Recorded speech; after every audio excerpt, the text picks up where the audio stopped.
Okay, we are going to be working with our book board. This is condensed cardboard. So if you have ever bought any packages of food that came in a cardboard box, this is the same type of cardboard, but it's thicker.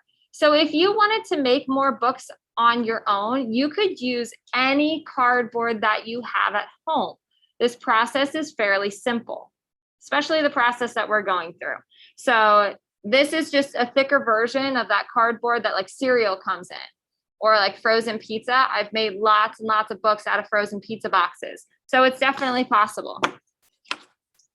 This little booklet of paper is just paper that was pre-folded for you and pre-cut to be the correct size.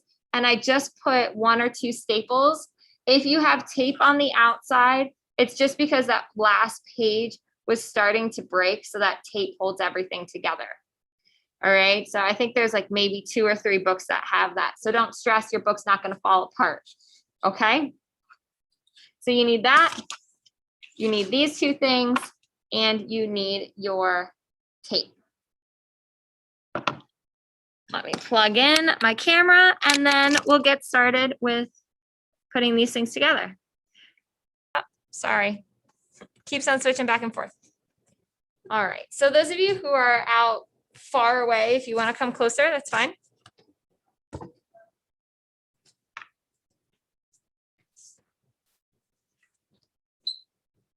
This is a fairly simple process. So what we're going to do is use your book as a measurement tool for how far apart our book boards need to be. So this is the inside of your front and back cover. This is what makes a hardcover book, is these pieces of cardboard. It's your paper, yeah? So what you're going to do is just put your paper in between your 2 book boards and slide those book boards together so that they just lightly pinch the paper. Take the paper out and then slide them out just a little bit. So it was about 1/8 of an inch. I'm sliding it out so it's about 1/4 of an inch. Remember how we dropped a pencil in between the 2? I had a pencil in my hair. This is a pen. Why do you have pencils? Oh, because I lose them if I don't. Like, I lost it. I don't know where my pencil is. So dropping a pencil between the 2 is also a really good way to figure out how far apart these need to be. But if they're crooked, then when you close your book, it's going to be crooked. If they're like this, when you close your book, they're going to be crooked. You need to make sure that whatever you do, they stay in line with each other. So if you have a ruler or a machine-made book, anything that has a straight edge will work to make sure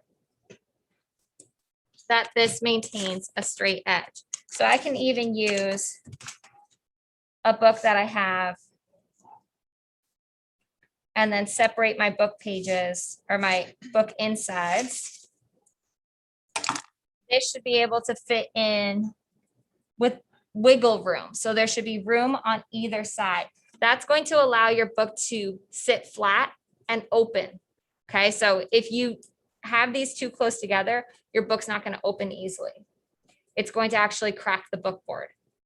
So make sure it's straight across. Make sure you have about 1/4 inch of space in between, using a pencil, double checking, and then you're going to tape it. This tape will be covered, so you don't have to stress out about this tape showing, but it just helps keep everything together. So I'm just going to put 1 piece of tape down the center here. Oh, my book shifted.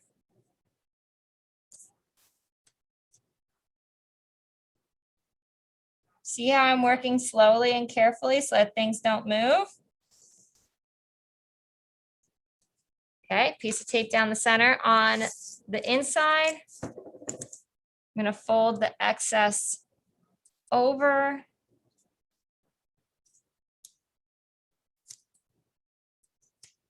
Piece of tape on the other side. And if you have to do this in multiple pieces, that's fine. Like I missed a little gap there.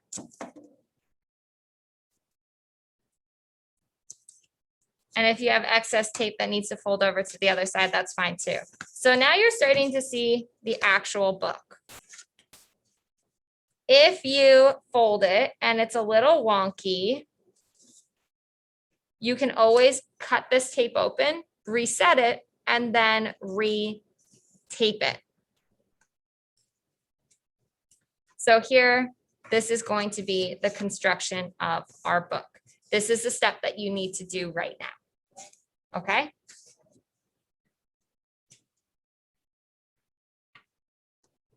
Is we're going to take your hand-dyed fabric, you're going to set your book board on top of it.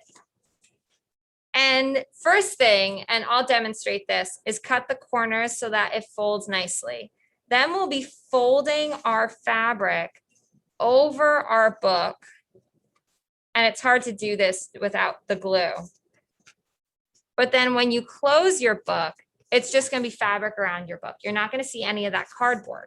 And on the inside, once all the fabric is folded over, we'll be gluing the first and the last pages to the inside of your book. That's going to adhere your book pages to your book, but also hide the cardboard on the inside. So that's our job on Monday. So make sure that your fabric's done and your book board is glued together for Monday. Now, washing out your fabric is the next step.